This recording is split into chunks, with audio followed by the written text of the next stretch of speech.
What's up, Speak for Yourself listeners? It's your boy Shay Sharp, co-host of FS1's Undisputed. I've got great news. I'm a finalist for a Shorty Award. Go vote for your boy and make sure I bring this award home. Thank you again from the bottom of my heart for making Club Shay a success. Welcome to Speak for Yourself. It's Mr. Cranberry Lover himself, Marcellus Wiley. Woo! You feeling this one, big dog? Feeling it. That is amazing. What is that? I'm sweating under this. So beauty is pain, they say, I guess. God, that is some fresh My fabric dog. right there. And what's this thing, right? What's going on? It's just a leftover from The Bachelor. Oh, look at this boy. And those real diamonds in it. That's The Bachelor. All right, let's get it started in New England, where Cam Newton is running it back with the Patriots next season, and he's going to have a lot of help. Ayuda, as I've learned.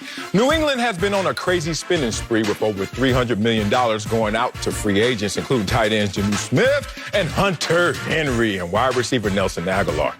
The Patriots' aggressive moves sparked USA Today to call Cam the biggest winner in free agency so far. So, Acho, is Cam Newton actually the biggest winner in free agency? He is, big dog. And Yes. to me, he's the biggest winner because of all the players in free agency that have gotten signed in this first week, because this is when the high-priority free agents get picked up for y'all at home. There's a pecking order, right? Like, if I had ever hit the free agent market, I'm a week 3 guy. You know, like, I'm not, I was like, after all the rosters have been filled out, Acho, we need a backup linebacker, sure. Check your ringer. No, it's on. Oh, that's happened to me so many times. Stop it. Terrible. Stop it. But of all the high-priced free agents, think about it. Cam Newton underperformed the most and got overpaid. Now, see, we were having fun right there. We were in unison and harmony, and then here you go. Look, bro. DJ. Ryan Fitzpatrick, he's making up to $12 million this year. Andy Dalton making up to $12 million this year. Tyrod Taylor making up to $12 million this year. They're all in that $10 to $14 million mark, Cam Newton being the high mark at $14 million. But when I look at Ryan Fitzpatrick in his 7 starts, 13 touchdowns, 8 interceptions. Okay. Then you got Andy Dalton in his 9 starts, 14 touchdowns, 8 interceptions. But Cam Newton in his 15 starts, 8 passing touchdowns, 10 interceptions. Obviously, I'm talking passing touchdowns here. So, of all the quarterbacks that are getting that kind of fringe backup, fringe starter money, Cam Newton performed the worst, but got paid the most. So when you talk about biggest winners, it's all about, like, how much did you overgain? How much are you earning versus what you're actually producing? Oh, God. And I look at everybody across the playing field, I'm like, yo, Cam, you got 14. You got 14 and you played the worst. But I think, Marcellus, the biggest thing we have to look at is this. Cam Newton is the only person who, at this junction in time of all those fringe starters, is supposed to be the unequivocal starter as it stands right now. Andy Dalton with the Bears, they still trying to get Russell Wilson. Ryan Fitzpatrick, he knows he's just a temporary guy. Tyrod Taylor in Houston, they're still trying to keep Deshaun, obviously, as much as possible. But then there's Cam Newton, and it's kind of his job to lose, whereas those other guys, they just appear to be placeholders. Cam Newton, by far, biggest winner. So what you saying, fabric softener? What's the hell you up here saying, Downey? Oh, man, damn, we were having a good time. I literally wanted to cut that take and just show it to the world, because everyone says we always debate. We're always on opposite sides. You watch Snowfall? I do. You watch Snowfall? Yes? This season? No, not this season. I'm behind. I got work to do. Somebody got to prep for the show. Somebody got to prep for the show. Rare. Okay, well, if you watch this season, this is how we usually act. Man, boy, Scully. You're going to figure out what that is. People out there laughing right now. We always beefing. That's what's going on. But let me just poke at your take, because Cam Newton is actually the biggest winner in free agency. Now, it was a photo finish because Dak Prescott was like, and Tom Brady was right there saying, I got my team together too. However, Cam Newton does lean them out. When you take shots at Cam Newton, you know what I hear? Like Charlie Brown's teacher. You even know what Charlie Brown's teacher is? I do. Damn I it. watched that. Okay, good. Some of it. And I just, you know what? After Charlie Brown clears his earwax, hearing the teacher, you talk, I say, how many MVPs all those other guys have? Anybody? I say, how many Super Bowl appearances any of those guys have? Anybody? Just because that's a part of Cam Newton's resume, and Bill Belichick understands that's a part of his DNA. So when you talk about Cam Newton not living up to expectations, you also have to counter that with can he live up to his potential? What is Cam Newton's potential? Now, we know he's being dressed up better this year than he was last year. Let's not even get into personnel. Let's just talk circumstances first. Cam Newton, are you going to have continuity this year? Yes. Did you have it last year? No. I was signed on like 4th of July. Right after the fireworks, they signed Cam Newton. Were you allowed to play in the preseason last year? No. This year? Yes. Will there be an offseason you can participate in this year? Yes. Last year? No. Okay, now let's get to the personnel. Because Cam Newton, as Giselle said, can't throw the ball and catch the ball his damn self. So Cam Newton now has the best 2 tight ends that were available in free agency. Don't you sneeze at that. Why does that matter? Because for the last 2 years, the New England Patriots have been ranked dead last in tight end production, to the point where Tom Brady left in part because they didn't have weapons, especially at the tight end position. Also, 2 proven wide receivers versus what he was working with last year. You add all that up with the 7th ranked scoring defense that also improved. Oh, Bill Belichick saying, all I need for you, Cam Newton, is to be Cam Newton. Last year, he tried to be Superman, and he became the greatest American hero. Remember, he used to fly to the buildings. This year, Cam Newton is set up to be who he is, Super Cam. So I feel you on that. Yes, we have to revert back to, when talking about who was the biggest winner, I think about 2 words, right? I think about somebody who received excess grace. Okay. Right? You got something you didn't necessarily deserve. Or somebody who received excess mercy. You didn't get punishment you necessarily should have deserved. We're going to church. We got to go to church a little bit so I can make my point. Okay. Cam Newton got both. Cam Newton got excess grace and excess mercy. What do I mean? Quarterbacks historically that perform as bad as Cam Newton, they don't start again the next season. Facts. I got the full screen and the facts to back it up. Brock Osweiler, 2016, 15 touchdowns, 16 picks. The next year started 4 games with a different team. Mark Sanchez, 2012, 13 touchdowns, 8 picks. The next year, no starts. My guy, Vince Young, Texas alum. He has 9 touchdowns, 17 picks. The next year, 1 start. But Cam Newton, 8 touchdowns, 10 interceptions. And now he's slated to be the unequivocal starter. Excess mercy. He got insulated, if you will, from punishment he should have gotten. You shouldn't be starting after numbers like that. But Cam Newton is the starter. Now let's talk about the grace. After becoming, and Bill Belichick essentially anointing him thus far as a starter, I'm going to go spend $50 million on 2 receivers. Kendrick Bourne, Nelson Aguilar. Okay, Cam, you didn't even necessarily do anything to deserve being the starter. Not only am I going to make you the starter, but now I'm going to give you a little excess grace. I'm going to give you Nelson Aguilar, give you Bourne, give you Jonnu Smith, give you Hunter Henry. Tight end Jonnu Smith finished 4th last year in touchdowns amongst tight ends with 8. So not only am I withholding punishment that you do deserve, I'm giving you extra grace that you don't deserve. So we're saying the same thing as Cam Newton is the biggest winner. We're just saying it is to 2 different reasons. Why? Well, look, I know about grace and mercy, and they usually are coupled together because in those situations, you got to look at the individual, and then you also have to process their circumstances. So it's applied differently based on those circumstances. No one you showed on that full screen ever went through COVID. Oh, my gosh. Never went through the most opt-outs because of COVID. Never went through an experience where they lost 4 one-possession games deep in the opponent's territory. Time ticking away. They almost did that close.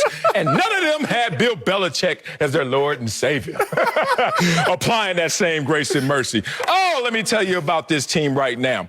Because what they've added is going to be amazing in terms of dividends. With Cam Newton now being the engine of what was already there. I just have a question. I have a question. Damn, I ain't never seen somebody ask a question in church. Be real with me. Okay. You know, every now and then, somebody in the congregation raise their hand up, and the pastor be like, this isn't a Q&A session. I was about to say, yeah, and the security dudes come. But I got a question, Sal. Okay. Did Cam Newton earn the right to be the starter this year? I'm not out of cut away your bias. Did Cam Newton, Marcellus Wiley... You're projecting. Cut away my bias. Did Cam Newton earn the right to be a starting quarterback in the National Football League based on Brother Acho, don't you ever stand up in this congregation. We do production calls for a reason. That is not a question on this list, but let me answer it. Yes, he did. I'm going to tell you why. Cam Newton... If you don't have Cam Newton, first of all, you have to base him on what's available. If you don't have Cam Newton, who do you have? Now, there's a list, but it's not an enticing list to the point where you want to risk the continuity you have with Cam Newton and his still potential. Remember, he's younger than Russell Wilson still. That potential versus getting somebody else into this system and then once again starting from square one. That's one. Two, this is why he earned it. Because Cam Newton didn't have any weapons, bruh. Excuse me. If you talk about what he dealt with last year, he had no receivers have more than 3 touchdowns. Isn't that his fault? Yes. So guess what? We're going to add receivers and we're going to keep you. That's how you fix that issue right there. He has touchdowns by his tight ends total. One. All of his tight ends last year. This year, this is what he's added. I'm going to just tell you. He's added 12 touchdowns from Hunter Henry and Jonnu Smith. He's added, when you talk about 10 touchdowns from Aguilar and Bourne. What? You're adding that type of production just from last year onto this team that already has a top defense, that has the number 4th ranked offensive line by Pro Football Focus.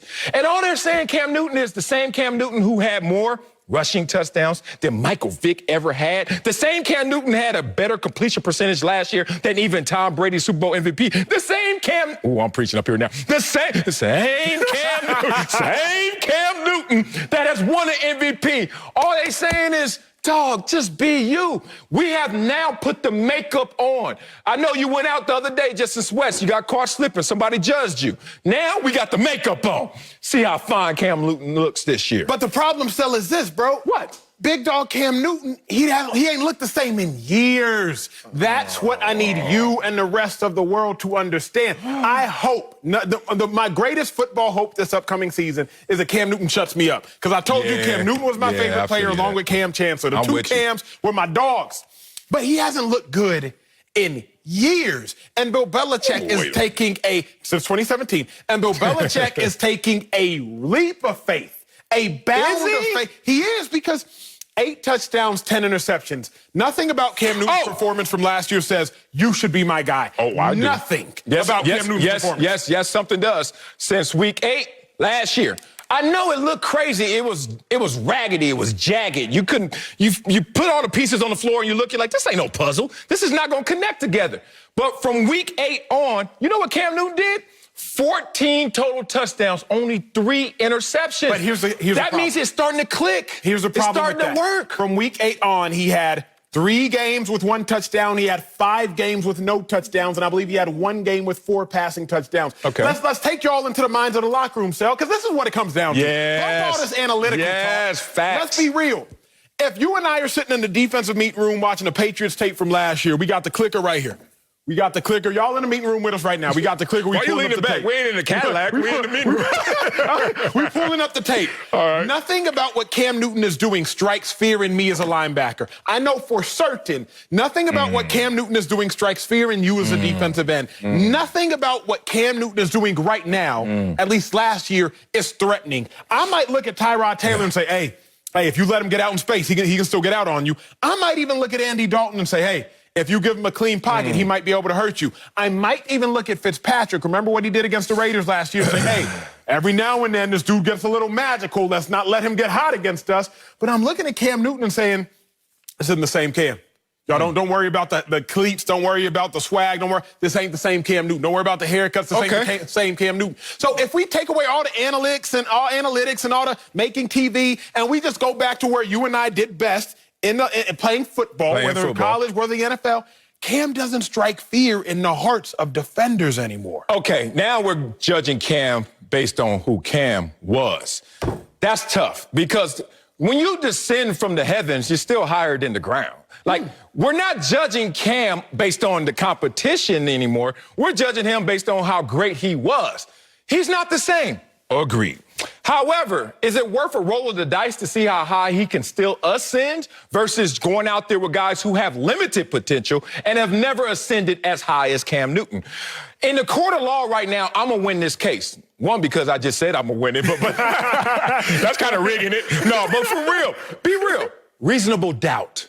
I gave reasonable doubt. Like, if Cam Newton, there's a chance he can shut you up. You know why? Because there's reasonable doubt even to the criticism you're throwing at Cam. That's the only thing I want to push back, because last year, Cam Newton had his 2nd highest completion percentage compared to that heaven, those heights that you're judging them based on. I give you this in story form. We went all this time and didn't go to story form. Peyton Manning rookie year, remember that? 28 interceptions? Yes, that's what jumps out. I remember our defensive coordinator, Wade Phillips, sitting there. He like, guys, I understand right now it doesn't look like much of a task, but we better get them now because it's in them. And then if we see it come out of them, we're going to be in trouble. We spanked them. I think we beat them twice that year, Buffalo Bills. 3-13 they were. Next year, they flipped it, 13-3. I'm not saying Cam Newton is going to go to that level where Peyton Manning's great.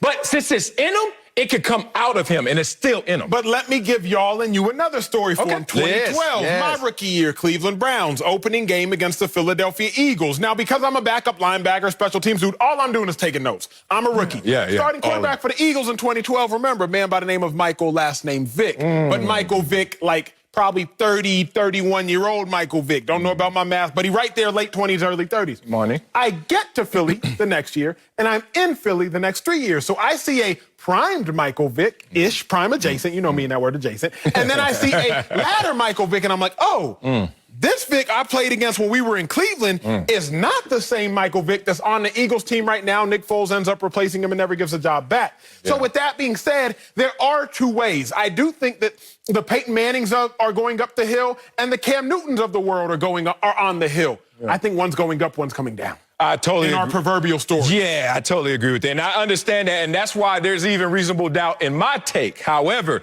if Cam Newton has some good breaks, that means as he's going down the hill, he can slow that process down. We might see something special in New England this year. Coming up at the top of the hour, are the Eagles pumping the brakes on naming Jalen Hurts the starter? We'll tell you if he's earned the keys in Philly. But first, Josh Allen and Lamar Jackson are up for huge paydays. We'll tell you which quarterback gives us the most confidence for the long term. That's next on Speak for Yourself. Come on, Cam. Come on, Cam. Hey, Speak for Yourself listeners. I wanted to tell you about our brand new Fox Sports app and website, foxsports.com. Reimagined for the modern sports fan. Go ahead, download the new app now. You don't even have to pause this episode. Every day on the new app and website, you'll see the top stories in sports, plus a rich world of written content, videos, social media, and analytics to give you a 360-degree view of the most important stories of the day. Streaming live TV has never been so easy or elegant. Every Fox Sports game, including all pregame and postgame shows, are just one click away. For the extra invested fan, we also go deep with real-time wagering lines, trending prop bets, win probability, and key player projections. So download the new Fox Sports app or visit www.foxsports.com. Welcome back to Speak. Lamar Jackson and Josh Allen are the standouts from the 2018 draft class, and they're both eligible for long-term deals. Now, the Ravens GM said he's confident and committed to a deal with Lamar, but it, quote, might take a little time. The Bills GM said their priority right now is free agency and the draft, but they would work on Allen's deal sometime in May or through the summer. So, Marcellus, you more confident in committing long-term to Josh Allen or Lamar Jackson? Let me answer it like my coach James used to for our LA Jets track club. Sitting at the finish line, he go like this. Oh, boy. Who won? Lamar Jackson or Josh Allen? He like, we got to wait. AccuTrack comes in, the picture come in, you see them both like this. Lamar Jackson, oh, world record. It's Lamar Jackson. Let me give it to you for real. This was a tough one for me, boy. You know I'm in love with them two brothers from another. I love both of these dudes the same, but in different ways. But then I had to go back to one of my mantras, facts over feelings. And I had to say, do I choose at this photo finish an NFL unanimous MVP or the NFL's most improved player? I chose the unanimous MVP. He's a made man. He's already done it. You know, going back to high school, as we used to say, oh, his jacket full, that Letterman jacket full. No more patches on Lamar Jackson's individual accomplishments. He's done it all. Now, team, go get that Super Bowl, is next for him. But when you talk about this competition, I want to play a little game with you, answer it in a little fun form. The game is called Who That Is. Low budget show, so I'm doing all three. Okay, I told you, our first guest on our first episode of Who That Is, okay? And all you have to do is just answer who that is, okay? So let's say, who has the better winning percentage between these two? Lamar or Josh Allen? Who that is? Who is Lamar Jackson? Ding, ding, ding, ding, ding. All right, who has led the team to more points per game? Who is Lamar Jackson? Ding, ding, ding, ding. Who has the higher completion percentage? Who is Josh Allen? Man, you know the damn game. Answer the damn thing. Ding, ding, ding. All right, because of budget issues, we're just going to fly through this. Who had the higher passer rating? Lamar Jackson. Twice as many rushing yards. Lamar Jackson. Identical passing touchdowns. The crowd goes wild. But Lamar Jackson has 13 fewer interceptions. Oh, man. That concludes the game, who that is. The numbers support what I'm saying. My feelings support it. The facts support it. I hate to say it, Josh Allen, because I love you. But it's Lamar Jackson. So why wasn't the game just called Who Is That? Like, you don't want to be grammatically correct? I'm trying to work on another channel, different lane. That's too network. Okay, let's do this. What? I'm going with Josh Allen, and I don't actually think it's as close as you're trying to make it out to be. I do think that you can be a better individual performer, but not be as conducive to collective success. Yes. And that's where Lamar Jackson currently falls in his career. Facts. He's a better individual performer, but not conducive to collective success thus far. Think about basketball. Russell Westbrook. Incredible individual performer. 3 consecutive seasons averaging a triple-double. I think the last time we saw that was Big O with Oscar Robinson. Okay. But Russell Wilson has never been conducive to Russell Westbrook has never been conducive to collective success. So when I think about Lamar Jackson, love his game, unanimous MVP, amazing. But his style of play thus far in NFL history has not been conducive to collective success. I'm also wondering, Sellis, when you putting so much tread on tires, which is Lamar Jackson, 2 consecutive 1,000 yards rushing seasons, that's a lot of tread on those tires. We know that you can have some sizzle for a moment, but can you have substance of a career? Say it. You think about Michael Vick, sizzle for a moment. NFC Championship game, his 4th year in the league, if I am not mistaken. But didn't have substance over a career. Now, Mike Vick, one of the most highlight players of, put on for the culture. But when you're talking about substance of an NFL career, lackluster. Robert Griffin, a lot of tread on them tires early on. Sizzle for a moment. Offensive Rookie of the Year. We came in the draft the same year, 2012, but didn't have substance over the course of a career. Even Tim Tebow, sizzle for a moment. You remember Tim Tebow playoffs against the Jets, got into the end zone, slide on the knees, praying, thank you, God, hallelujah, praise you, Jesus, but didn't have substance over the course of a career. Is Lamar Jackson more talented than all those 3 quarterbacks? Absolutely. Is he maybe more talented than all 3 combined? Maybe. But what we know is if past success is an indicator of future success, then I look at the past success of quarterbacks that are at least reminiscent of Lamar Jackson's style of play. I don't care about color because I gave you Tim Tebow. I don't care about color because I gave you Mike Vick. If I give you a quarterback that's reminiscent of Lamar Jackson's style of play, I haven't seen collective success. Individual, all day, but not the collective success that I need. Okay.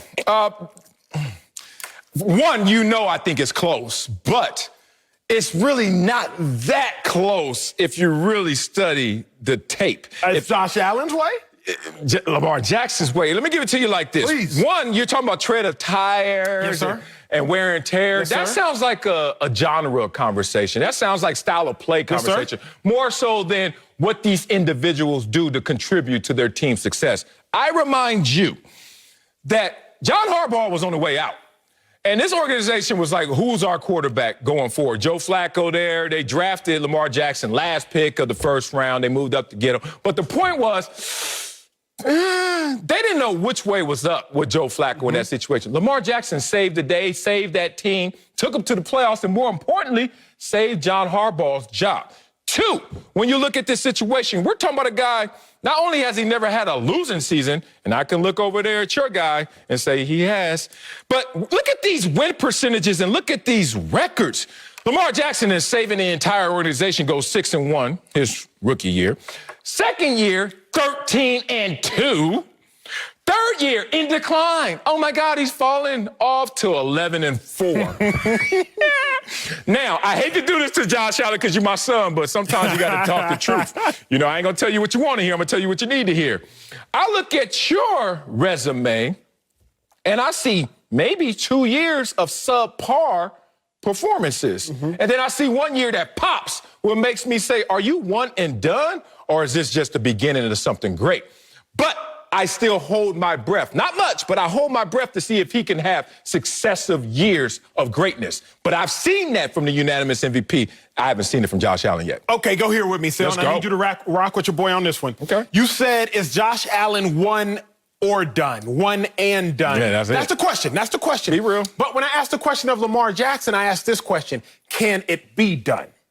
Why do I ask that question? Okay, in the 1990s, Sil, the winning quarterbacks, the quarterbacks that won the Super Bowl in the 90s, they had 25 passing yards for every 1 rushing yard. Now, there was an outlier in the 90s by the name of Steve Young. You look at the outlier. Steve Young, he won the Super Bowl, and he only had 13 passing yards for every 1 rushing yard. Now, in the 2000s, that number jumped up.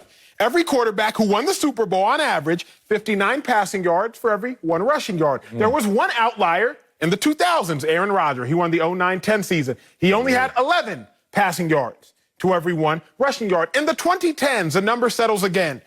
Every quarterback that won the Super Bowl, those 10 years, 29 passing yards to every 1 rushing yard. Again, there was one outlier. There's an outlier per decade. That was Russell Wilson. Russell Wilson, 6 passing yards for every 1 rushing yard. So now we're moving into 2021 and beyond.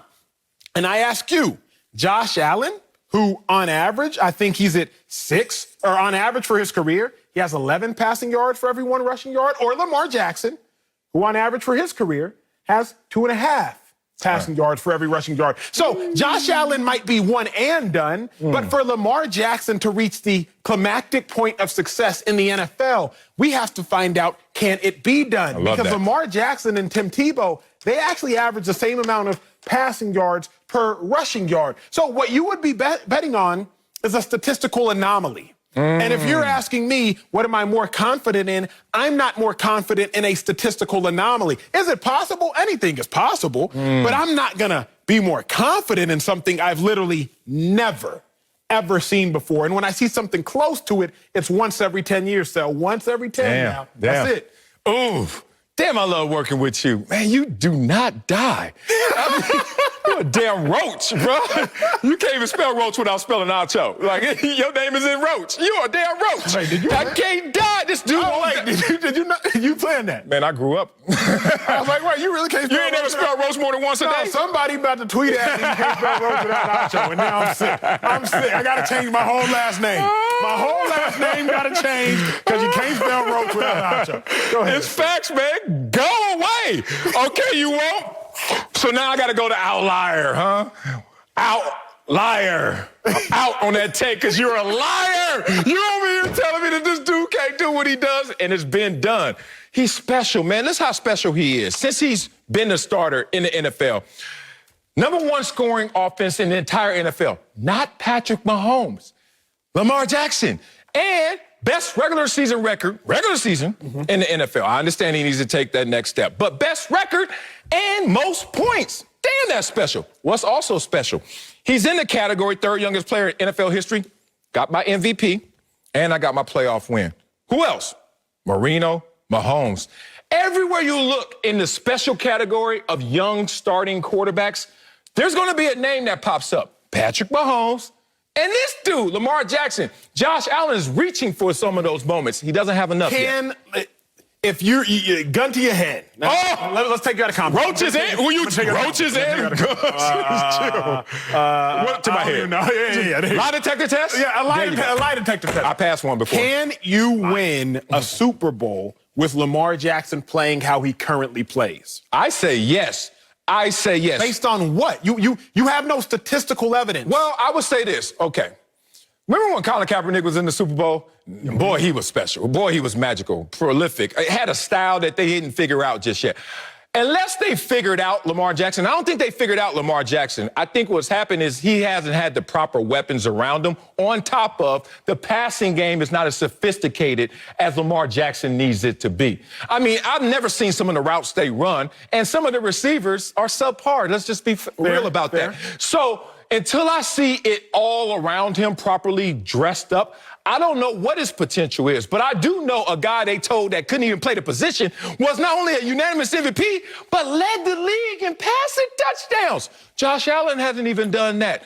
I'm like, dog, this dude is something different. But then we have to go to the flip side, which is if you're a free agent defensive end, right? You're not trying to go somewhere that makes you play to run every now and then. If you're trying to get paid, you're trying to go somewhere where you can get sacks. If I'm a free agent wide receiver, who would I rather go play with? Lamar Jackson, knowing good and well they're going to sit here and force feed the running game, or would I rather go play with a guy like Josh Allen? I think there are so many layers that the NFL will intentionally and unintentionally support Josh Allen's success as opposed to supporting Lamar Jackson's success. And that's why I rock with Josh Allen. I hear that. Well, speaking of the 2018 draft class, Baker Mayfield's Browns, well, they making some moves this offseason. I'm going to tell you if the Chiefs should fear the Cleveland Browns in the AFC. That's next. Big, yeah. Hey, Speak for Yourself listeners. It's Charlotte Wilder here to tell you about my new podcast with Mark Titus called the People's Sports Podcast. It comes out every Thursday, and Mark and I take one of the big stories of the week, and then we go off on tangents you never saw coming. This might mean that we start talking about the Dodgers winning the World Series and end up wondering if Knicks fans deserve happiness. Or begin with LeBron's greatness and end up drafting our ultimate beer league softball team made up of old athletes. Whatever it is, the only rule of the show is that it has to be fun and funny, because these days we could all use as many laughs as we can get. So check it out wherever you get your podcasts and come down weird sports rabbit holes with us. We can't wait to have you. Now, back to Speak for Yourself. There's big news on the NFL front. Fox and the league announced yesterday a new expanded media rights agreement that runs through the 2033 season. The new 11-year agreement extends Fox's coverage of premier NFC games, new and exclusive holiday games, and much, much more. Fox is America's #1 network for the NFL, and we could not be more excited for what lays ahead. As part of the new deal, Fox will broadcast 4 of the next 12 Super Bowls, produce special Christmas Day games, and Fox will continue to be the exclusive home of the NFC Championship. Its flagship America's Game of the Week has been the most watched show in all of television for the past 12 seasons, and the most watched NFL window for the past 20 seasons. We about to get paid. Let's head to Cleveland, where Baker Mayfield's Browns have been busy this offseason. The Browns added to their secondary with former Rams John Johnson III, and Troy Hill. Damn, family broke. They also re-signed receiver Rashard Higgins, beast. The Chiefs are the defending AFC champs, but Cleveland is coming off their best season since 1994. Yeah, Acho always reminds me of that. So, Acho, should the Chiefs fear the Browns in the AFC? Big dog, they should at least be concerned. You know what? I'm going to go here. I didn't prep this. I can tell because concerned. But I'm going to go here. Okay. When reading a psychology book, I learned about the difference between anxiety, stress, and fear. Oh, I like this. Okay, right? So y'all about to learn today. Educate Y'all about us to learn today. So a person you on a train at 12 o'clock at night. It's dark outside. You're on a train by yourself. And a person walks in and his hand's in his pocket and he's kind of fidgeting, looking suspect. That's my stop right there. I'm off. Right? That situation is, that will give you anxiety. Okay. Right? Now, he pulls out a knife of sorts. Now that will give sorts or just a knife? He pulls out a knife. That is now fear. The whole situation was stressful. You tracking with me? So let's clarify the difference between anxiety, fear, and stress. Bring the train home. Now I'm going to say it like this. To bring the whole thing home, the Chiefs should have anxiety about the Browns, right? You didn't necessarily should be fearful, but you should have a little anxiety. If that person gets on the train cell and they fidgeting in their pockets, they don't know what they about. It's about to be a gun. It's going to be a knife. Or they just going to pull out an iPhone. You're still going to have a little bit of anxiety because you don't know just how threatening they are. I'm giving you all this off the top of my head. I love it. It's giving you anxiety. Tell it. The Browns, wait a second. They getting Grant Delpit back, their Thorpe Award winner from college, who missed all of last season, second-round pick. He a dog. Wait, they getting him back? Wait a second. Greedy Williams, who was hurt last year, he was a top pick too. They getting him back. Wait, did they just get Troy Hill from the Rams? Because Troy Hill a dog. They getting him back.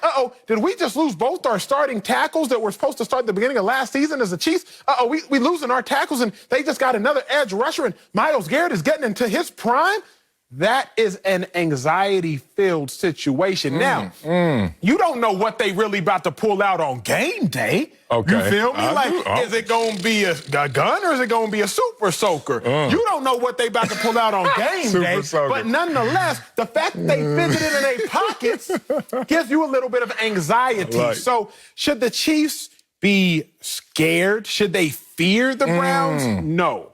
But Okay. they should definitely have some anxiety about these weapons that the Browns are acquiring, both via health and via free agency. How much pain, if at all, will these weapons inflict? Woo! You took me there. I'm on that. I took myself there. Yeah, I'm about to say. I came up with that right now. We was on that train riding. I been jumped off soon dude came on, but I mean, you know me, I'm scary. I ain't fighting nobody. That said, no, the Chiefs should not fear the Browns. I love your take too, because even you admitted not fear them, because the Browns don't have a knife. Browns don't have a weapon. There it is. Because in the NFL, you are who your quarterback says you are. And last time I checked, Baker Mayfield is a super soaker. And on top of that, he gonna miss. Like, this is not a guy that is going to strike fear in the top echelon teams. I remind you who those teams are, at least based on last year. The Tampa Bay Bucks and Tom Brady. The Green Bay Packers with Aaron Rodgers. Kansas City Chiefs with Patrick Mahomes. And Buffalo Bills with Josh Allen. And that's the one. And you're like, oh, no, Baker could become Josh Allen and take that leap. Can he? You sure about that? Okay. I'm hoping to see it, because when you talk about fear, sitting on that train, looking at that guy as he reaches, I'm looking at the Cleveland Browns as they reach, and then they pull out a guy with no Pro Bowls. Not saying, that ain't scaring nobody. Then they pull out a guy with one win this season. Boy, stop. I'm staying on the train now. Oh, they pulled out a guy who's tied for the most interceptions over the last 3 years. Oof, that ain't going to kill nobody. And then you pull in somebody, he ranked in the bottom half of the league in terms of completion percentage, yards per game, and passer rating since he's been a starter. Bruh, I get it. Big old dude, trench coat on, glasses, Scully, grill, mad, bumping NWA like the demo, not even the album. Like, damn, you might be shook. You're like, okay, let me see what this is about. And then they pull out this. I'm not scared, so I'm staying on the train if I'm the Chiefs, because I'm not scared of the Browns. I respect it. Honestly, that's a part of my second half of my take. Again, Okay. I think there's a little bit of truth to both sides of this argument. All right. A homework assignment for y'all right now watching the show. I'll give y'all 5 seconds. Who are the top 5 quarterbacks in the league last year? Take your time. Think about it. Sal, you would take your time. Let me do it. You think about it. Last year? Last year. Okay. I did it myself this morning. Now, in no particular order, if I were to ask you the top 5 or top 6, you would probably name Patrick Mahomes. Ding, ding, ding, ding. Aaron Rodgers. Ding, ding, ding, ding.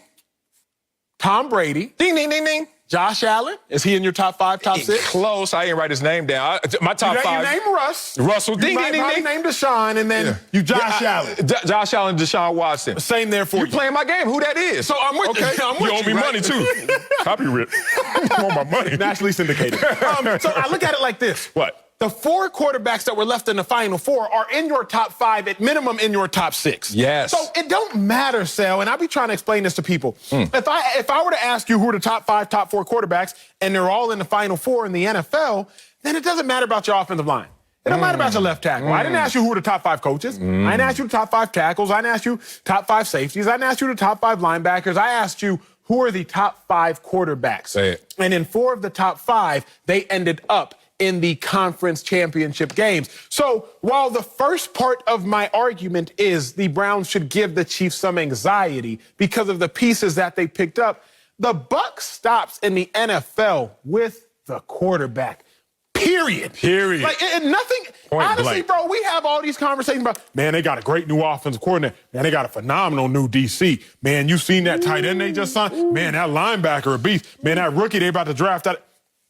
None of that matters. Man. Who is your quarterback? Now, we can go the year before when you have Patrick Mahomes and Ryan Tannehill. But even Ryan Tannehill was a dog the last 2 years. Yeah. People just didn't respect him. Yeah. Now, on the other side, you got Jimmy Garoppolo, Aaron Rodgers. Aaron Rodgers, obviously, always great. Jimmy G, I think we're still trying to figure out. But even if you want to go the last 8 quarterbacks, 7 of the last 8 have been top 5 quarterbacks in that season. So the Browns, I think, will make some noise. They will scratch and claw, but the limiting reactant of NFL success is always going to be the quarterback position. Patrick Mahomes still head and shoulders above Baker. Man, you over here talking anxiety, fear, stress, life lessons. Let's keep going with the life lessons, because so many times in this world, people can get confused they can get deluded into thinking that life is this and that, and this ism and that ism.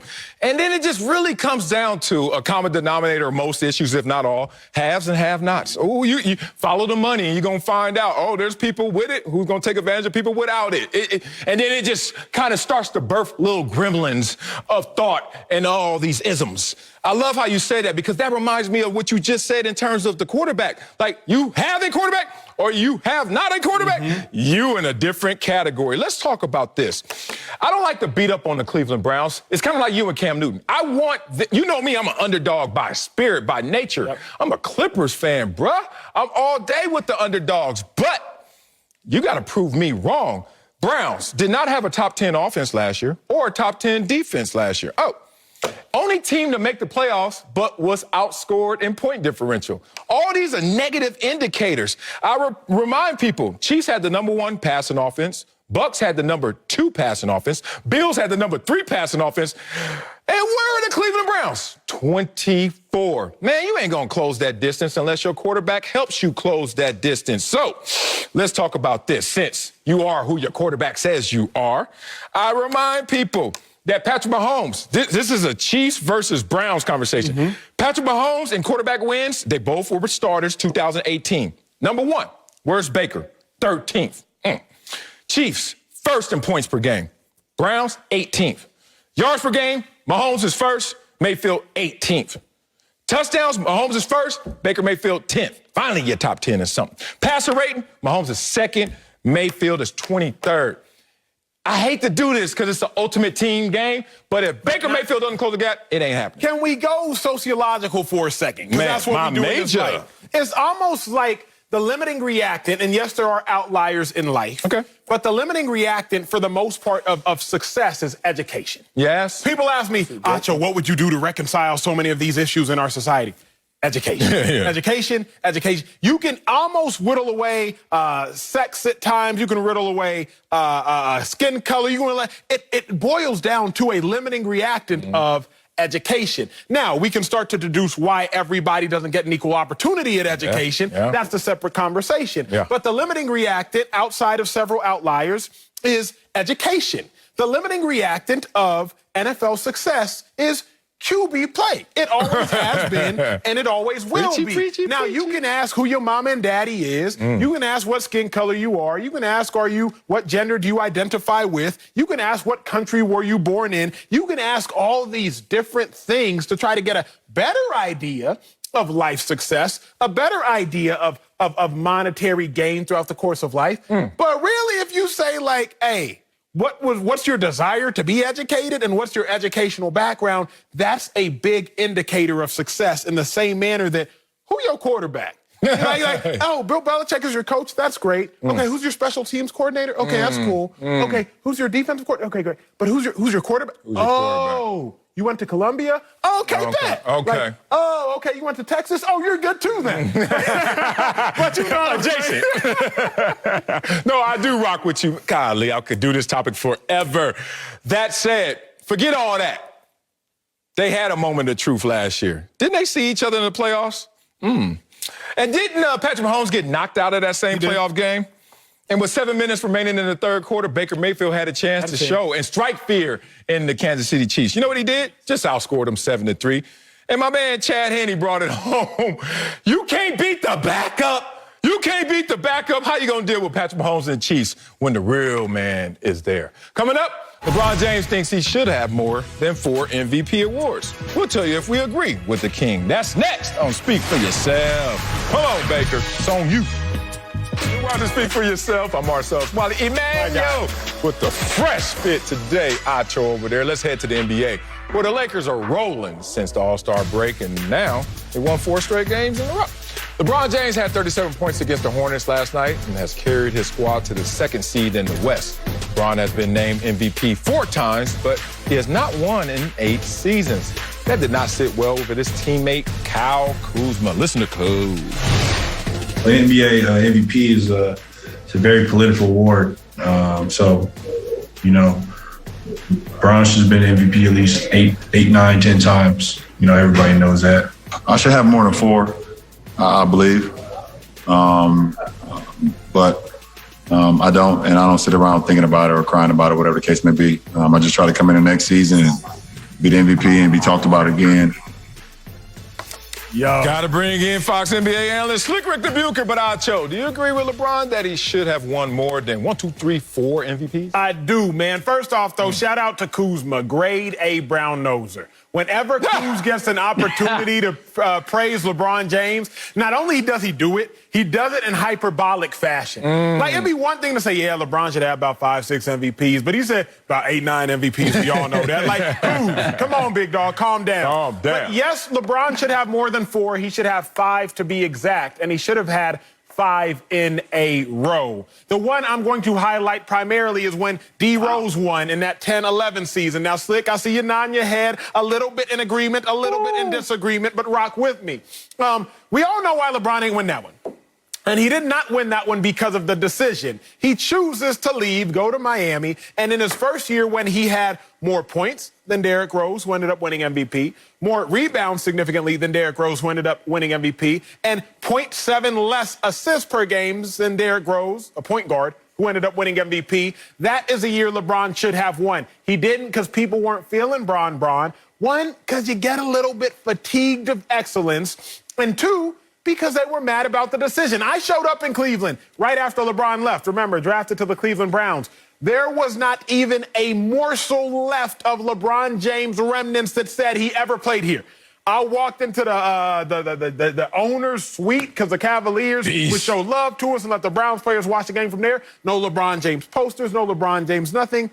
The same LeBron James that took them to their first title in 2007. That LeBron James they completely denied. Now, if Cleveland is going to deny LeBron James, imagine how the rest of the league denied LeBron James. Now, later on, I'm going to tell you about the other arguments for other years, but LeBron should have 5 MVPs. He should have had 5 in a row, and the only reason he didn't was because of the decision.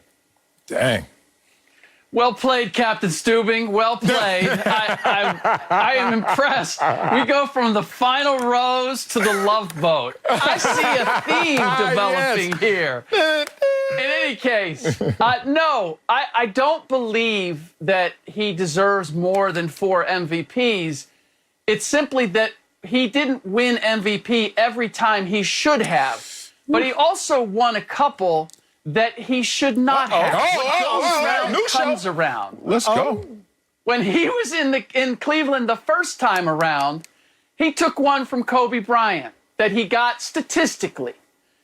He took another one from Kevin Durant, who took a team that was a 23-win team one year to 50-plus wins the next year, and did it with a starting lineup that had 4 guys under the age of 25. And, oh, by the way, Kevin Durant led the league in scoring that year at the ripe age of 21. So I don't believe we've always got it right. I thought that he should have won last year. Probably should have gotten one of the ones that Steph Curry got when he went back to Cleveland, to your point. I disagree with you on the Derrick Rose one because Derrick Rose had essentially nothing around him and dragged that team to the best record and ultimately to the conference finals. So I'm not going to begrudge him that one.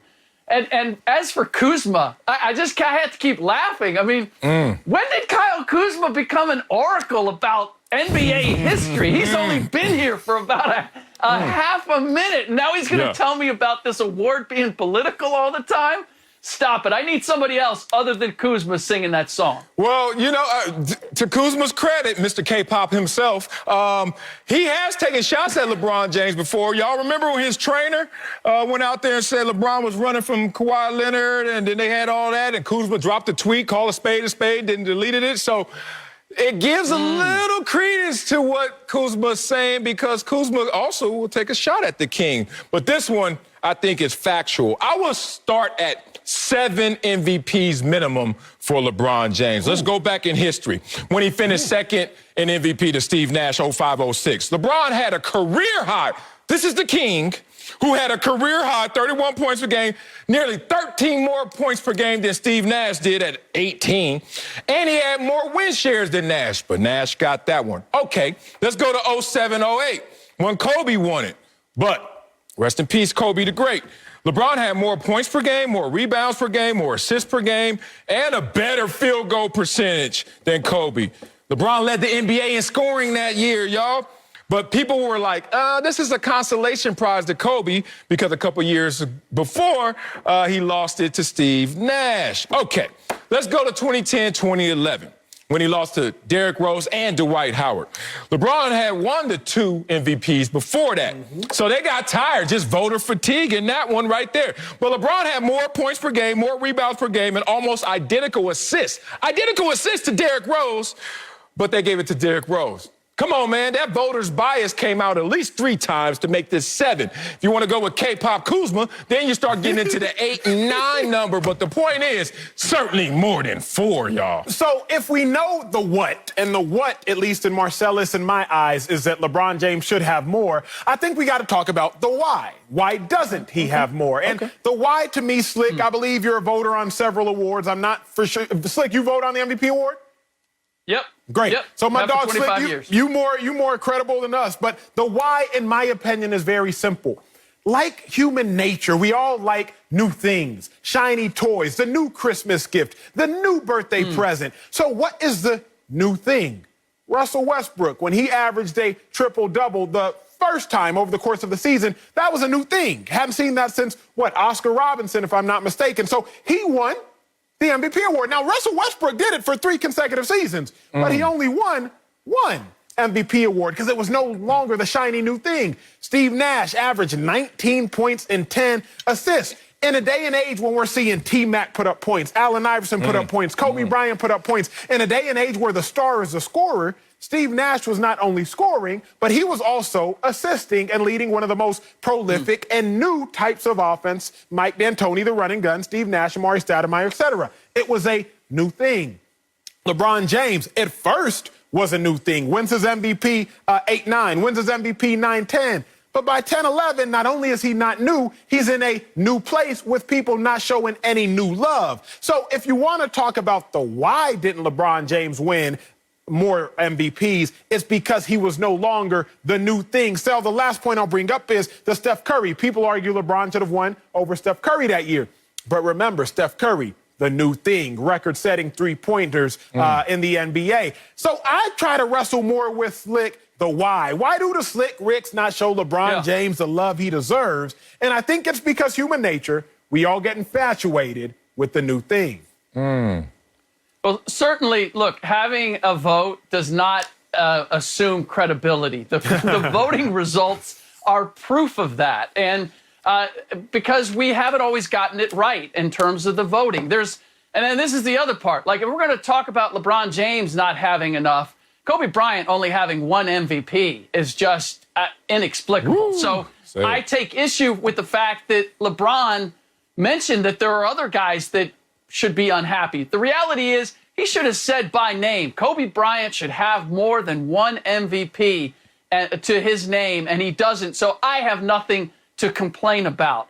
And Kuzma also mentioned politics, and he's right. And look, maybe some of it is fatigue, some of it is looking for the new story, but it's also a matter of that LeBron James, certainly the second time he was there, if not at the end of the first, and I know during the first run there, toward the end, if any player wanted to come join him in Cleveland, it would be like, how long are you going to be there, dog? And he'd never give him an answer because he was always 1 foot out the door. And when he went back, kept signing those short-term deals because didn't know how long he wanted to stay. And as a result, they couldn't build the kind of teams ultimately that they wanted to build. It would have been difficult in Cleveland anyway.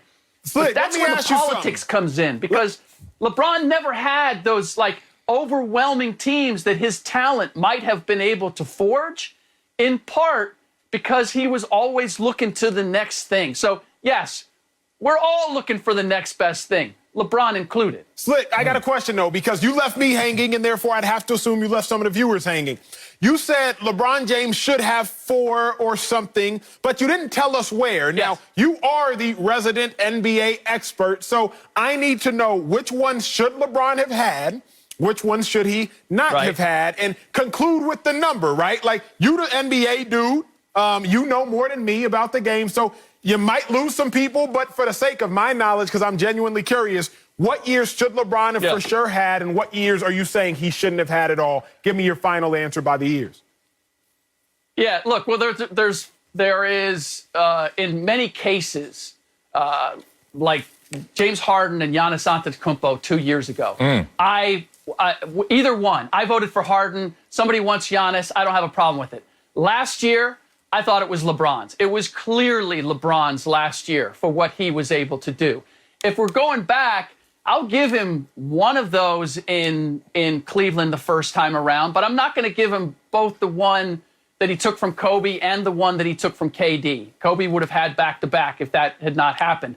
And 2014-15, I believe that was the year when he went back to Cleveland, when he took that team. He had talent around him, but what he did with them, to me, deserved one. So take away one of the first two in Cleveland and give him last year's, and I'm good. So I think he deserves 4. I don't necessarily say, if you want to give him 5, we could make an argument, but it's not like I'm going to protest, because I feel as if there are a number of guys, starting with Kobe Bryant, who could say the same thing, and they're a long way from 4. Man, let me say what Acho is really trying to say, Slick. That you and your voting homies out there tripping. Y'all out there stay tripping. Y'all keep getting this wrong, but it's not your fault. One level is it's an award. And when you have an award, you usually have an award ceremony. What comes with an award ceremony? Oh, let's generate a little interest. The new thing is more interesting than the old thing. Look. This Friday, they say it's a movie premiere coming out. And everybody's like, yeah, we could go because movie theaters are back open. And then next Friday, they say the same movie, another movie premiere. We're like, just saw that movie. Like, you sure? Not as much interest. That's part of it. But the other part is it's not merit-based. Its intentions are merit-based, but the outcome isn't, because the process isn't. You got to factor in voter bias and, like I said, voter fatigue. But in sports, it's funny. We try to create the meritocracy, make it merit-based by playing against each other. And then we just eliminate all the conjecture and the subjective bias and say, beat them, and then you advance to finally you've beaten everybody. But that can't happen when it's a process that's based on how I feel about certain player. And I'm glad you brought up last year, because Giannis is now the back-to-back MVP. What would it take for Giannis to win a 3rd straight MVP? Averaging like 50 on a triple-double, and he's not going to be able to do it because his first MVP was here. His second MVP, his numbers actually improved. But that same number of improvement, that same gap of improvement is not going to be enough to get him his 3rd one, Slick. So voter fatigue, to me, always is a highlight when I think about this process. It is a factor. The other factor is that they've never defined what MVP is. Frank Vogel is saying he was the best player. You could make the case that he's been the best player, but that doesn't necessarily translate to most valuable. Each voter has their own definition of what most valuable is, and that's why we have as much of this controversy as we do, too. Man, this process hurts. And coming up after the break, Jalen Hurts. Oh, you like that? Oh, I hated it. Me too. I ain't gonna give it nobody. No Bachelor hosting for me. Jalen Hurts is not locked in as the Eagles starter. We'll tell you if he has earned the keys in Philly. That's next on Speak for Yourself. Look at that smile. It's time to head to Philly, South Philly, my old neck of the woods, where it appeared Jalen Hurts was locked in as the starter after reports said owner Jeffrey Lurie did not want to create a quarterback competition. But there's a new report that says the Eagles are not closing the door on drafting a quarterback with their number 6 pick. Their general manager, Howie Roseman, even said, quote, I won't put a cap on what we're going to do at that position. So Marcellus Wiley. Yes, sir. Yes, sir. Has Jalen Hurts earned the keys to the Eagles? Absolutely, he has earned it. One, he's the only quarterback they got. Look at their roster right now. No one's on the depth chart but Jalen Hurts. Him. And then you'd be like, who's the other quarterback? Hello? Anybody? Nobody. Plus, let me say this the right way. They gave up on their $128 million man, Carson Wentz. For what? Jalen Hurts. They benched him for a rookie. Who? Jalen Hurts. They benched him for a 2nd-round rookie, Jalen Hurts. Anne-Marie and I have come to an understanding and conclusion. We're never getting divorced. Not because we love each other the most. It's just because we don't think there's a better option out there, okay? We are like this glove. It fits, damn it. I don't give a damn if it's the best glove. It just fits. However, if something ever happens and we just somehow changed our minds, you know what we're not going to do? go backwards. We're not making a lateral move. Not just going to hit the streets again and be the baggy jean dude in the club. I'm not. If I leave Anna Marie, trust me, I got something secure that I think is better. And that's Jalen Hurts. They ain't leaving Carson Wentz, Anna Marie, for just nothing. They ain't at the club. They got Jalen Hurts. They going to fill in the bleachers with 2-3 other quarterbacks to compete, but this is Jalen Hurts' job to lose. I remind people, Jalen Hurts was out there balling. Now, his record doesn't necessarily suggest it. 1-2. 1-2. I know you're going to push back. 1-3. Nah, he ain't finished that last game, bruh. So 1-2. And look at him in combined yards by a rookie starting quarterback. I know you too well. Number 1 all time in the first 4 starts is Deshaun Watson. Ding, ding, ding. Number 2, Justin Herbert. Just did it. Ding, ding, ding. Number 3, all time, Jalen Hurts. Then comes Cam Newton and Andrew Luck. What that tells me is, of all rookie starting quarterbacks in NFL history with 4 games under their belt, no one hit the ground running better than Jalen Hurts. It's his job. It's his. My first question is very simple. I don't want to mess up a happy home, Sel, but you compared Anna Marie to Carson Wentz. Are you trying to give her a message across national television? Like, is she having a historically bad year? I don't know. Hey, the pandemic ain't been nice to her. But in all seriousness, just because you've been given the keys doesn't mean you've earned them, Sel. You know this. Oh, you doing this? You know this. You turn 17 in a household and your parents don't feel like running errands anymore. You know what, son? You know what, daughter? Here, take the keys. You ain't earned them. I don't love the way you parallel park. I didn't love how you were in that last driving test. I didn't love how you didn't check over your left, right shoulders before you switch lanes. But you know what? Just take the keys. Damn. But here's where I'm going to send you and take you through mental calisthenics, along with you all at home. Ooh, I feel tight. Every quarterback, literally every quarterback that has been given the keys in the NFL has either earned it, Marcellus, by play or by pick, except Jalen Hurts. Every single, I did it this morning. Every quarterback, you can go wherever you want. I'm going to go somewhere. Cam Newton, give me the former keys. MVP. Ryan Fitzpatrick started for 8 different teams, over 100 career starts. Derek Carr has MVP votes. Matthew Stafford has led the NFL in completions. Kirk Cousins has led the NFL in completion percentage. Wherever you want to go, Tua, first-round pick. Herbert, first-round pick. Burrow, first-round pick. Literally, every quarterback, everyone, y'all, do it at home. I'm doing it right now. Quarterback. I'm doing it with L. In the NFL has earned the keys by play or by being a first-round pick who is currently on their rookie contract. Drew Lock ain't got the keys in Denver. Yeah. No facts. quarterback has the keys in New Orleans. But all the quarterbacks that currently have the keys, Andy Dalton, 5 straight playoff starts. Every quarterback has earned the keys except for Jalen Hurts. For that reason, he ain't earned the keys in Philly, because what's he got to show for it? A 1-3 record as a starter, a 57% completion percentage, a 77 passer rating when league average is 93, completion percentage, league average is 64, by the way, to Jalen Hurts is 57. Marcellus, he's the only quarterback of every quarterback that has been given the keys without earning them. You do it. Write down all you want to write down, all the notes, all the papers, all the live tabs, phone a friend, call somebody like this is Who Wants to Be. You do whatever you want. I'm trying. Find an answer. You mean every quarterback ever? Every quarterback that has the keys. Okay. And what'd you say about Fitzpatrick? What did you say? 8 starts on different teams, over 100 career starts. But he's a losing quarterback everywhere he's been. 100 career starts. That ain't performance, though. Or at least good performance. Okay, what'd you say about Andy Dalton? 5 straight playoff starts. Man, that was 1999. 3 Pro Bowl. I give you that. I like Andy Dalton and I like Ryan Fitzpatrick. Okay, how about this? It doesn't necessarily. First of all, fix your face, cuz. You're over here flossing too hard. Okay, let me do it. America. Okay, I got you. How about it's not necessarily my play, but I just outperformed the player. And Carson Wentz was a player. Talk to me. I mean, $128 million strong player. To the point where that was Howie's boy, correct? Like, I heard if you said something bad about Carson Wentz, Howie Roseman was like, yo, file for unemployment. Because you ain't talking about Carson Wentz up in this building. But what has happened since then? His uncle, Jalen Hurts' uncle, is now his quarterback coach. What is going on? You don't think that's to customize the glove, the Anna Marie fit for me?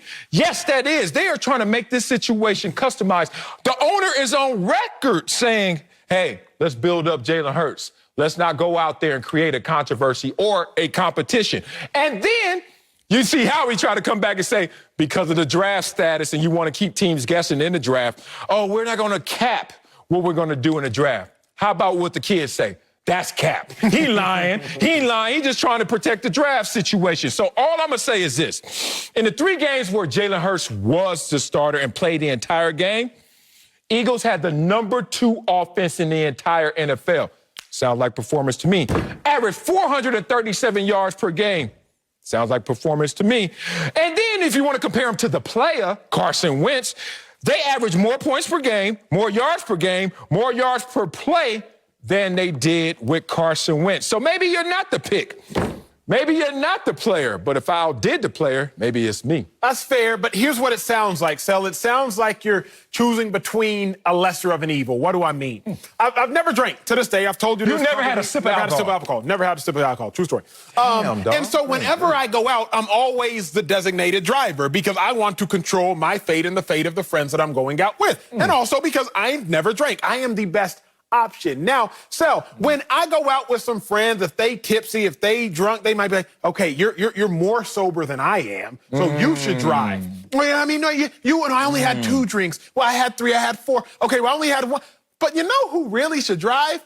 Your boy. Yeah. Because I'm actually the designated driver because it's not that I have outperformed some of the other people. It's not as though I am the lesser of the evils. I am the best option who is earned this responsibility because driving a motorized vehicle is something that you earn. So you're talking to me about lesser evils, big dog. Wentz crashed the car. Hurts also crashed the car. He ain't crashed the car. He fit a bitter. 1 to 3. Give the keys to somebody who has earned the right to drive the vehicle. Okay. All I got to say about that scenario, which was a good scenario, is you shouldn't be driving either. Shoot the locks off the wallet sometimes. Well, how bad is your deal here? Get an Uber. You over here. I got it. What year are you living in? Your friends letting y'all drive. Y'all don't take Ubers? Uber X's broke asses. Coming up, the Bears tried to land Russell Wilson. I ain't riding with no dude. But they got Andy Dalton instead. We'll tell you if Chicago messed up their quarterback situation next. Speak for yourself. Sam Acho warned us. Sam said you ain't got it. Sunday, the best season ever, continues on Fox as NASCAR Cup Series rolls into Atlanta, where every turn is its own test. You can catch all the action for the Foes of Honor Quick Trip 500 at 3 Eastern on Fox and anywhere on the Fox Sports app. And this Sunday, don't miss your chance to win $10,000 of Clint Boyer's money during the NASCAR Cup Series at Atlanta Motor Speedway. Download the Fox Bet Super 6 app, pick 6 outcomes in Clint's Stage 2 contest for your shot at a $10,000 guaranteed prize. Guaranteed. It's completely free to play. Let's head back to the NFL. The Bears reportedly had a, quote, very aggressive pursuit in a trade attempt for Russell Wilson. But Pete Carroll nixed the deal. So Chicago switched gears and signed Andy Dalton to a 1-year deal. And Dalton said yesterday, quote, they told me I was the starter. That was one of the reasons why I wanted to come here. Yeah. So, Acho, have the Bears bungled their quarterback situation? Absolutely. Now, first off, I'll give credit where it's due. The Bears have really landed on their defense over the course. Eddie Jackson, safety, dog. Trading for Khalil Mack, genius decision. Kyle Fuller at corner prior to releasing him yesterday. Genius decision in picking him up. Yeah. But at the quarterback position, which we have already said is the only true decision that ultimately matters, they can't get right. And they ain't been able to get right for a long time. 2017, you let Jay Cutler go and you do this. Okay, we're going to bring in Mike Glennon on a 3-year, $45 million deal. Now, that was fringe starter money because they had a plan. They said, we're going to draft a quarterback. We got a lot of great quarterbacks in the draft. We have Patrick Mahomes. We got Deshaun Watson. We got Mitch Trubisky. And they said, we're going to acquire Mike Glennon, and then we're also going to acquire Mitch Trubisky. Now, I don't necessarily take issue with Mitch Trubisky at quarterback. 25-13 as a starter over his last 3 years. Ain't no problem with that. But then, Marcellus, they're also making micro errors. That's their macro error. That's Bears organization flaw. But then, micro error, Mitch Trubisky starts off 2-0 this season, is en route to potentially be 3-0, but he's fluttering against the Atlanta Falcons. You pull him, insert Nick Foles. Okay, you bring Nick Foles, my dog, in. Nick Foles goes 2-5. You pull Nick Foles, you put Mitch Trubisky back in. Mitch Trubisky, I think, goes 3-3 down the stretch. You still make the playoffs. But here's the most pivotal error, and this is where I'm going to end on. Let's go. Mitch Trubisky, over the last 3 years, is a better quarterback than Andy Dalton. But you, and let's look at it. Bring the full screen up. I'm tired of talking without my images. But you're going to pay Mitch Trubisky, who is younger and better, you're going to let him go, pay Andy Dalton, who is older and worse, more money than Mitch Trubisky going to get to go be a backup. So Andy Dalton, who's 33, 11-22 as a starter over his last 3 years, is getting 10 to 13 mil this year. Mitch Trubisky, who's 26, 25-13 as a starter over the last 3 years, is making 2.5 to 4.5 mil this year. That makes no sense. If Mitch was going to sign content being a backup, because Josh Allen, you're not competing to be a starter, for only maximally $4.5 million, Bears, y'all could at least kept him for that. That's where I'm done. I'm with you, big dog. And it's unfair to Andy Dalton. I'll get to that in terms of the avalanche of criticism that's landed on Andy unfairly, because I think he's a good quarterback. But this is a bad situation. They did bungle this because, as I said in the last block, we're not into making lateral moves and certainly backward moves. Correct. And this is a backward move. Correct. In terms of you giving up Mitch Trubisky. I'm with you. I got the same amount of respect for Mitch Trubisky, it sounds like you do. Like, y'all yanked him last year prematurely, and now y'all released him, and everything wasn't on Mitch Trubisky. But with that said, I know why they brought in Andy Dalton, Matt Nagy, but more importantly, Bill Lazor, who was Andy Dalton's quarterback coach and offensive coordinator for 3 years in Cincinnati. So relationship-wise, they're thinking, okay, we're here with Mr. Trubisky. And some people think high of him, Acho and Wiley, who cares? And then most people think low of him. But the reality is I have a relationship, Carson Wentz to Frank Wright, in terms of Andy Dalton and Bill Lazor. So I can see why there was a good fit there. But Chicago, get your quarterback situation straight. Chicago is a beautiful franchise in terms of beautiful franchise, beautiful city. Parts Historic. of it. When you go there and play at Soldier Field, you feel something. Like, not all stadiums, you feel something. You go to Soldier Field, you feel something. But damn, since their Super Bowl appearance in 2006, 15 different quarterbacks, and Andy Dalton's going to be 16? That ain't going to get it. And then the quarterback rankings, man, they just sorry at the quarterback position. Do you know that the Bears have never, ever had a quarterback throw for 4,000 yards in its 101 season history? Meanwhile, last year we had 12 quarterbacks do it in just one season. Come on, Bears, fix your quarterback issue. I don't know if Andy Dalton could do it, but hopefully he can. Got to bring in Fox NFL analyst Greg Jennings. So, Greg, have the Bears bungled their quarterback situation? Absolutely.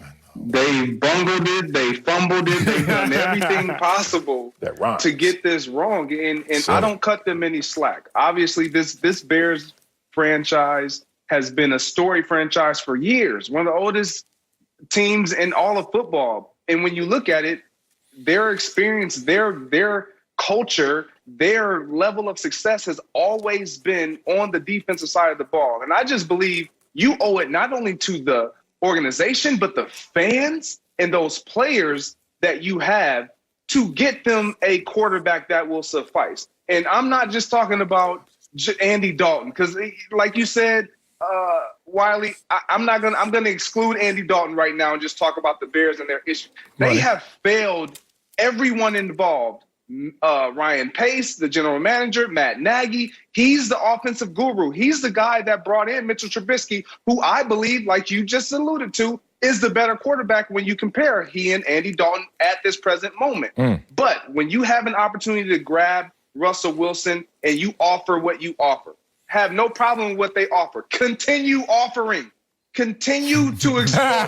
You don't stop, because this is the one position. When we play the game of football, the most prized possession is the football. When we're on the field, it's the football. Why? Because you got to protect that. If you don't have the football, you can't really win the game. If you don't protect the football, you can't really win the game. The second most prized possession on the football field is what? The quarterback position. And this team has been to Super Bowls. They have had so much success and have never had a top-tier quarterback. It is unacceptable. I don't care what year we're in. You have an opportunity to try to get Russell Wilson. You throw everything out there that you possibly can. You owe it not only to those players in that locker room, to that organization, but to that fan base to do everything you possibly can to go into this upcoming season saying, look, we laid all the eggs in one basket, a basket that they have yet to fill with at the quarterback position.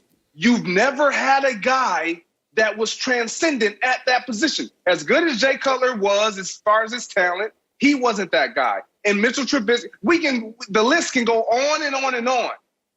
It is on Ryan Pace and Matt Nagy in this present moment to correct it, and they did not do it with Andy Dalton. Yeah, in this present moment, it's on those guys, but this is bigger than Andy Dalton. Like, channel your inner Nino Brown right now if you're Andy Dalton. Like, yo, this is a Chicago Bears franchise issue. As you mentioned, Russell Wilson, 2012, could have had him. Derek Carr, Jimmy G, 2014. Dak, 2016. Patrick Mahomes, Deshaun, 2017. Lamar Jackson, 2018. But nah, dog, y'all wanted to go out there, and now Andy Dalton clean up the mess that the 101-year franchise Chicago Bears continues to make.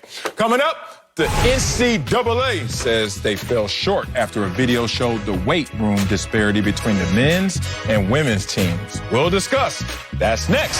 Speak for yourself. NCAA. The NCAA tournament is underway, but the organization was called out yesterday in the worst way for the disparity in weight rooms for their men's and women's team. The NCAA said it, quote, fell short. That's an understatement. And added the facilities will be upgraded by tomorrow morning.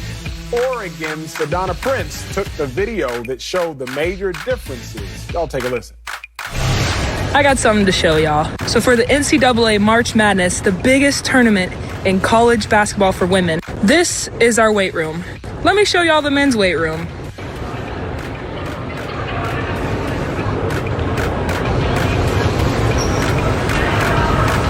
Now, when pictures of our weight room got released versus the men's, the NCAA came out with a statement saying that it wasn't money, it was space that was a problem. Let me show y'all something else. Here's our practice court, right? And then here's that weight room. And then here's all this extra space. If you aren't upset about this problem, then you're a part of it. Sel, I just got to go straight to it, big dog. What is your reaction? Man, she put a target on me because I might be a part of the problem because I just got to clarify how this world works and how the world turns. And if you don't keep pace with it, how it will affect you. Let me start here with this. When they say equality, they always say that with makeup on. And then every now and then that makeup gets washed off and you see the inequities that exist in this world. Those inequities exist in our country for sure and in all business for sure. When you look at the NCAA, you may delude yourself into thinking it's something other than a business, but it is a business that is supported by numbers and revenue such as this. The men who accounted for $867 million in revenue during 2019 fiscal year, where the women in their tournament does not turn a profit at all. Where the men had 19 million viewers in their men's national championship game, where the women only had 3 million viewers in their national championship game. I understand how it sounds to hear equality. I understand how it looks when you see inequality, but that's what's supporting why at times you will see the cracks in that same statement. It's an equality sham, and I hate to do this to people, but you would never treat two people in the world the same because no two people will produce the same things. And that's what's happening right here. And let me bring it home and let me personalize it before I give it to you. You can look at the situation from a team element. You can say, man, on the same team, two guys are not treated the same, starters, reserves. You can look at it within the sport. The two teams are not treated the same, the champions versus the team that came in last place. I can look at it in my own personal life. I went to school in Los Angeles. The school I went to versus the school my son now goes to, it's insane in terms of the difference and disparity. But when I want to really poke at this, and I hate to be that guy, but I love to tell the truth.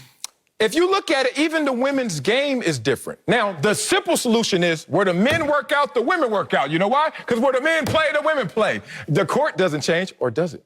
The ball is different size. Oh, whatever. The three-point line changes. So even if you want to say, well, let's just put them all in the same arena, they've already shown that there's still going to be disparities and differences even in that same arena. Tough subject, sensitive subject, but the truth hurts.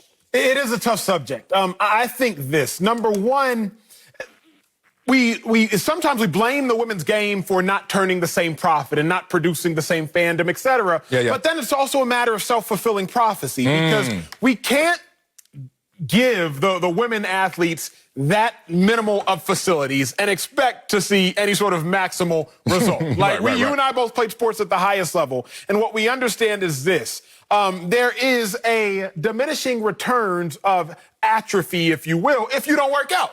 So now you're giving all the teams dumbbells that stop at 25 and 30 pounds and expecting them to produce at a high level, not to mention you're subjecting them to injury. But we all know the what. Okay. The what, again, is there's way too large a discrepancy between what the men had and what the women had. Entirely too large a discrepancy. So now let's talk about the why. Why is there an issue and why does the discrepancy exist? The problem is the NCAA is trying to serve two masters. The NCAA is trying to serve Title IX, yet at the same time is trying to serve capitalism. Now, Title IX very simply states at the bottom, men and women's programs receive the same level of services, facilities, supplies, etc. Variations within the men and women's program are allowed as long as the variations are justified. However, capitalism is very simple. A private owner is trying to turn a profit. Simple as that. The NCAA, they're trying to make sure they're maximizing their profits, but Title IX is not about turning a profit. Title IX is about honoring men and women's sports equally, which the NCAA has failed to do drastically and catastrophically in what we saw there. The NCAA is in a bind because as long as you try to serve money, you can't serve equality. You can't serve So you need to serve equality as opposed to serving money, or at least quit fronting and stop acting like you're trying to serve equality, because you can't serve equality and serve money. And the two things are just going to juxtapose each other. Woo. Speak for yourself and speak the truth. They have to front. They have to go out there and pander. You know why? Because those same individuals, whether it's fans or actual participants like we once were as collegiate athletes, would not have the same buy-in if we knew from initial stance that we are not equal. But once you get through the realities of whatever said program you go through, it hits you in the face that it's not equal. I went to Columbia. You think my athletic facilities were equal to University of Texas?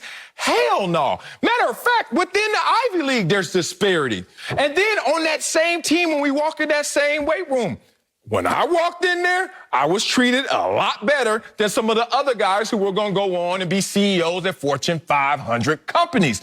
The point is, no one wants to really hear the real song, the real lyrics. They just want us to dress it up and auto-tune it and say, hey, yeah, everyone's equal, wink. And then this is just an example, as I said earlier, of when the truth shows itself. Now, how do you fix this? There's a capitalism fix, and then there's a humane fix. Correct. The capitalism fix is women's, you got to make more money. Somehow, so you have to turn a profit, especially when it's being compared to someone who's making $867 million in revenue in that fiscal year.